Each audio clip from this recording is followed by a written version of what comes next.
공약을 던지는 예비 의장들 물음표를 달아봤어요. 22대 국회 개원을 3주 앞두고 국회의장의 출사표를 던진 민주당 소속 후보들 4명 있습니다. 그런데 최근까지만 해도 이른바 본인이 이재명 대표와 가깝다는 친명, 선명성을 강조했다면 이번에는 이제 공약 얘기를 하고 있는데요. 일단 한번 들어보고 와서 관련 얘기를 나눠보도록 하겠습니다. 이재명 대표가 제안한 신용 사면 등 처분적 법률 입법도 지원하겠습니다. 의장의 독주와 전행을 막기 위하여 의장에 대한 불시민 권한을 당과 당원에 위임하겠습니다. 대통령의 거부권 남발을 좀 제도적으로 통제할 필요가 있겠다. 180석 정도로 낮춰서 좀 더 함부로 남발하지 못하도록 할 필요가 있겠다. 여당과 야당서의 기계적 중립은 아무 의미가 없는 거 아니겠습니까? 민주당 출신으로서 민주당의 다음 선거에서 승리 이런 거에 대해서 보이지 않게 깔아줘야 되겠죠. 국회 시행령 사전심사제 도입, 국회의원의 자료 요구권 및 조사권 강화 등으로 국회의 실질적인 권한을 강화해 나가겠습니다. 누가 국회의장이 될까요? 이재명 대표 의중도 중요하다 이런 보도까지 일부에서 제가 본 기억이 있는데 그건 그렇다 치더라도 정혁진 변호사님. 네네. 국회의장, 국가의전 서열 2위가 내가 국회의장이 되면 이런 걸 하겠다고 제안한 내용들을 볼까요? 좀 어려운데 법적으로 풀어주시길 부탁드릴게요. 추미애 당선인은 처분적 법률 입법을 지원하겠다고 했고 정성호 의원은 여야 합의가 되지 않으면 다수결로 신속 처리하겠다. 대통령 거부권 제포결수 지금 200석에 180석으로 낮추겠다.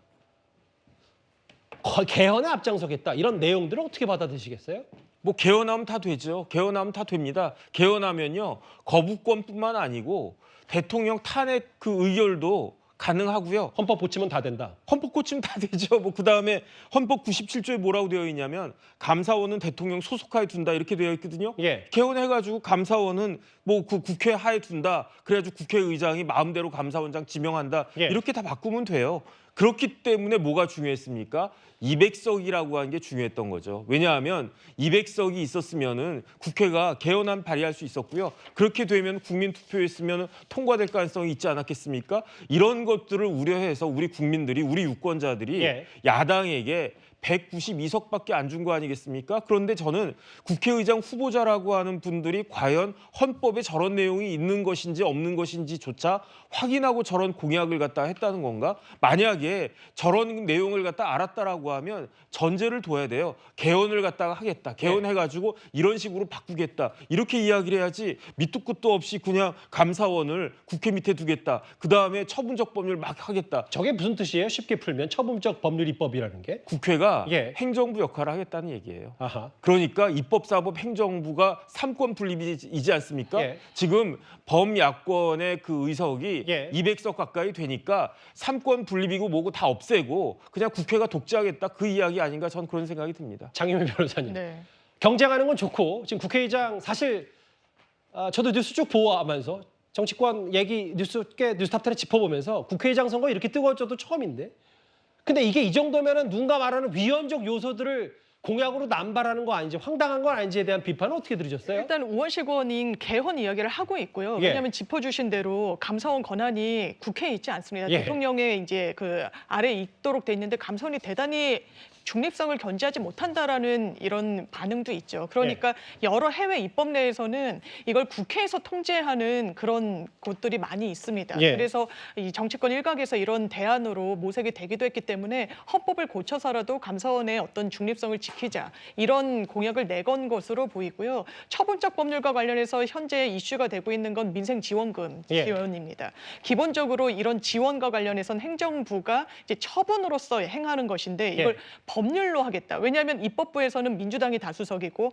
행정 권한은 이제 여당에 있다 보니까요. 이걸 법률적으로 지원하겠다라고 이야기를 하지만 이 부분은 이 예산 편성권 추경이 필요한 부분이라서 이건 정부의 그 권한이 있어서 이 부분을 바로 입법할 수 있을지는 좀 의문인 측면이 저 개인적으로는 있고요. 예. 다만 지금 입법부가 굉장히 훼손되고 기능이 좀 축소되는 것 같습니다. 왜냐하면 아주 유례가 없는 거부권 행사를 대통령이 하고 계시거든요. 예. 9번을 했고 10번째를 예고하고 계시고 마찬가지고 이거랑 그렇다면 입법부가 무슨 권능이 있는 거겠습니까? 예. 상권 분립을 훼손한 건 사실 대통령께 그 책임이 막중하다 저는 그렇게 생각합니다. 글쎄요. 그 뭐 이제 이재명 대표 앞에서 선명성 경쟁을 하는 건 아닌지 모르겠는데 장 변호사님께 질문 하나 드릴게요. 근데 이게 냉정하게 봤을 때 만약에 국민의힘이 총선에서 압승을 했어요.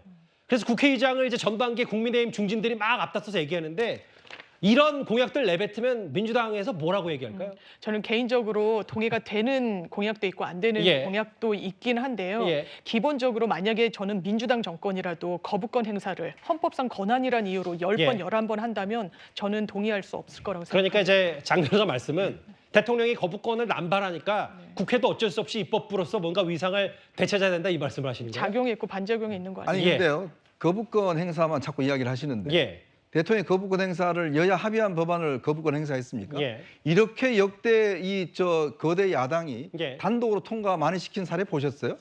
자, 자기들이 다 통과시켜 놔놓고 대통령의 유일한 권한인 거부권 행사한 걸 그걸 거부권 행사를 10번 했다 이렇게 이야기하시는데 그러면 단독 처리는 몇 번 했습니까? 단독 처리 수십 번 했잖아요. 그 자기들이 이미 문재인 정부 때 통과 안 된 법안들을 전부 다 단독 처리했지 않습니까? 그거는 왜 놔두고 무조건 대통령이 그걸 막기 위해서 거부권 행사한 것만 문제가 있다? 이거야말로 형평에 맞지 않는 지적 아닙니까? 그럼 단독 통과한 것도 그럼 지적하면 안 돼요. 지금 말씀하신 논리대로 하면 대통령은 거부권 행사하고 국회는 또 의석수에서 단독 통과하는 거예요. 예. 그리고 단독 그러니까요. 통과를 하는 대통령 거부권 거를 행사를 비판하면 안 아니 되잖아요. 또 하나 그러니까. 단독 통과한 거를 그냥 막 한 게 아니잖아요. 몇 번을 협상하고 패스트트랙 올리고 이래가지고 노력하다가 안 되니까 하는 거예요. 예, 예를 대통령 들면 거부권 행사 그냥 여당이 했습니까? 거부권 행사를 그냥 했죠. 그러니까 15일 있다가. 근데 여당이 동의 안 해주고 발목 잡고 이러니까 국회가 제대로 안 돌아가니 국회의 예. 입법권을 가지고서 역할을 하는 겁니다. 예. 그 역할을 하는 것 자체도 잘못됐다고 얘기하면 안 되는 것이고요. 반대급부도 그러니까- 똑같잖아요. 그러니까- 대통령은 그렇게 해서 거부권 행사하는 아니, 거잖아요. 아니 권한이 그러니까요. 있으니까. 그러면 그러니까 반대로 그걸 일방적으로 얘기하면 이야기하면 아니, 안 그러니까 되는 반대로 거죠. 얘기하면요. 말씀하신 것처럼 국회가 그렇게 하는 걸 비판하시면 거부권 행사한 대통령에서 비판할 수 있는 거죠. 예. 같은 비판이에요. 예. 아니 그러니까 대통령 비판하니까 제가 지적하는 거 아닙니까? 예. 그러니까 같은 국회를 입장에서 이야기해서 잠시만요. 예, 이야기하는 거잖아요. 정리할까요? 그러니까 서로가 예. 같은 입장에서 제가 얘기하는 거예요. 이쯤 되면 참전을 해야 될 것 같아서 두 분이 제일 가까이 앉아놓고 제일 언성을 높이시네요. 무슨 뜻인지는 두 분 다 아실 수 있을 거예요. 왜냐하면 이제 각자 보는 시각에서 너가 비정상이니까 나도 비정상 뭐 이렇게 계속 옥신각신하면 사실 국회가 잘 안 되는데 그걸 중재라고 만든 국회의장 이 너무 강성 아닌지에 대한 비판이 이번 주제였기 때문에 최 교수님 짧게 하나만 더요. 네. 오늘부터 이재명 대표가 입원 치료를 이유로 오늘 일주일 휴가를 내는데 네.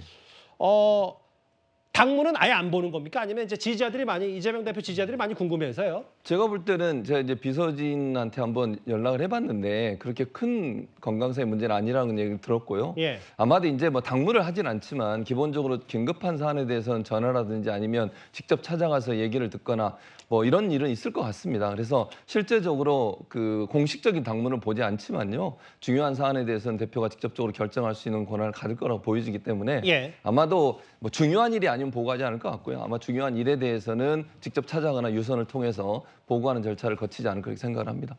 알려지기로는 민주당이 공식적으로 얘기한 거 보면 조금 전인가요? 조금 전에 입원을 했다고 하는데 서울대병원에 이재명 대표가 오늘 조금 전에 민주당이 이제 공지를 했는데 아마 입원을 했던 것 같습니다. 알겠습니다. 이재명 대표 관련 입원 어제 윤 대통령이 뭐 몸 잘 추스리라는 직접 전화도 했던 것 같은데 이번 주제 정리를 하겠습니다.